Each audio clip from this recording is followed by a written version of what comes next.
ব্যবসা মনে করেন আমাদের নবীজি ব্যবসা করছে, ব্যবসা হলে মনে করেন হালাল। আমি ব্যবসারে কেন আমি ছোটো মনে করব? আমার নাম হাফেজ মোহাম্মদ বিল্লাল হোসেন, আমি বিটিআই মার্কেটের ইমাম। আমি মনে করেন দীর্ঘদিন আজকে 19 বছর যাবৎ ফার্মগিরি আছি। আমি মনে করেন ছোটো হাটর থেকে ব্যবসা আরম্ভ করছিলাম, প্রথম ছোটো হাটও নিয়ে আরম্ভ করছিলাম।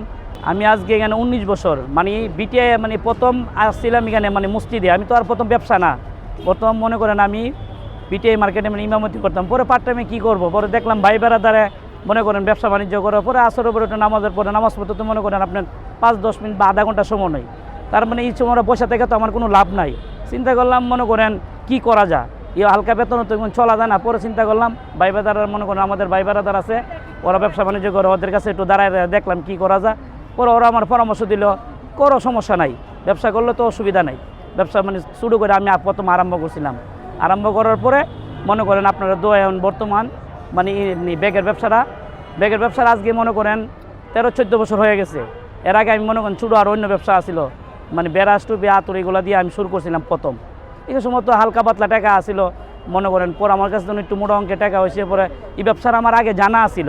ওরা মনে করেন আমার নামাজে অনেক সময় মনে করেন কারখানাদাররা 3টা-4টা বাজে ঘুমা, ফজরের নামাজের মানে আমার মানে পড়তে পারি না, সেই কারণে বিদায় আমি ওই ব্যবসাটা ছেড়ে দিয়া পরে মনে করেন মসজিদে ফার্মগিরি আমি ইমামতি নেই।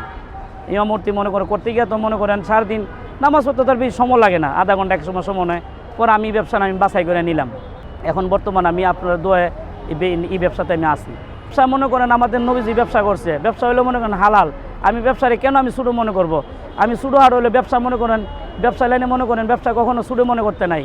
যে ছোটো মনে করবে হ্যাঁ তো মনে করেন জীবনে কোনো দিক দিয়ে আগাইতে পারবে না। ব্যবসা ছোটো হোক বা 10 টাকা লইয়া নামক সমস্যা নাই, 10 টাকা আল্লাহ আস্তে আস্তে এটা মানে বরকত দাম। এটা হলো একটা জীবিকা, এটা মধ্যে আমি কেন মানে মনে করেন লজ্জা দিতে ভেদ করবো?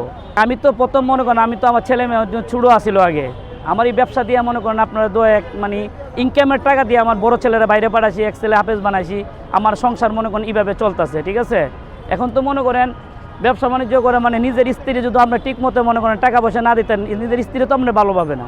আর টাকা যখন ইনকাম করে দিবেন আপনার স্ত্রীও আপনার মনে করেন আপনার অনেক মহব্বত করবে। টাকা মানে এটি ইনকাম করতে হবে। আমি তো মনে করেন হালালভাবে ইনকাম করতেছি। এই ফুটপাতে মনে করেন ব্যবসা বাণিজ্য যদি হামলা আসলে মনে করেন 1-2 দিন হামলাটা থাকে আবার জায়গা আমার মনে কেউ মানে কোনো বলে দোকান নিয়ে কোনো না, এটা কোনো শিকারই না, ওটা মানে মিল্লাছিলে আমরা করি, সমস্যা নেই। না পুলিশের দ্বারাতে হয়রানি হইলো 1-2 দিন, 1-2 দিন বন্ধ রাখি, তারপর আবার আল্লাহর মতো আবার শুরু করি আমরা এইভাবেই।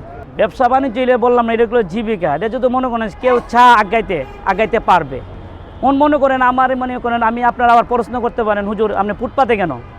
আমার তো মনে করেন আমার কাছে টাকা নাই। আমার কাছে টাকা থাকলে তো আমি অবশ্যই ভিতরে একটা দোকান নিতে পারতাম। ভিতরে একটা দোকান নিলে মনে করেন নিম্নে 5 থেকে মানে 10 থেকে 20 লাখ টাকা মনে করেন অ্যাডভান্স লাগে, তারপর আরও মানে 10 লাখ টাকার মাল লাগে। আমার তো ইনকাম নাই, আমার আছে মনে করেন 50,000 টাকা, আমি তো ভিতরে দোকান নিতে পারতাম না। সেই কারণে আমি মনে করেন ফুটপাতে বর্তমানে আমি আসি, আমার কাছে টাকা অল্প দিকে, সেই কারণে আমি ফুটপাতে নিয়ে আসি। অনেকে প্রশ্ন করতে পারেন আপনি হুজুর মানুষ কেন আপনি মনে করেন ভিতরে তো দোকান করতে পারেন? ভিতরে তো দোকান করার মতন আমার কাছে ওই এভিডেন্সই নাই, আমি কেমনে করবো? আমি মনে করেন আপনারা দোয়ার কারণে মানে এইভাবেই আসি। কেন আমার কত হলো কোনটা শুনেন, ব্যবসা হলো হালাল। এখন মনে করেন অনেকে মনে করেন টাকা পয়সা নাই, চিন্তাকারী করে, দরকার কি? আপনি মনে করেন হঠাৎ করে মনে করেন মানে 500 টাকা দিয়ে সেটা মনে করেন আপনি মানে 2-3 কেজি মানে শশা কিনে আনেন, আইনা মানে বেচেন, এটার থেকে আস্তে আস্তে মনে করেন আপনি উপর উঠে যেতে পারবেন। মানে আপনি যদি মনে করেন অসৎ পথে কামান এর মধ্যে তো মানে কোনো নাই, এর মধ্যে কোনো বরকত নাই। অবশ্যই সত্য তো মানে হারাম পথে তো ব্যবসা করা হইলো না, মানে নবীদের মানে কত হইলো কোনটা এগুলো মানে হারাম পথে আমি কেমন ইনকাম করব? আমি যখন মনে করেন 2টা শশাও বেশি মনে করেন গাড়িতে মানে দাঁড়ায় বা রাস্তার দাঁড়ায় এটা তো মানে সৎ পথ। এটা মনে করেন যদি আপনি এই সৎ পথে মনে করেন আপনি ইনকামটা করেন, ছেলে মেয়ে লইয়া মনে করেন আপনি বাল বাচ্চা নিয়ে মনে করেন আপনি সৎ পথে ইনকাম করে ওদেরকে এমনি মানে খাওয়াইলেন। হারাম পথে খাওয়াইলে তো ওরাও তো মনে করেন এইভাবে মানে হারাম জিনিস শিক্ষা যাবে।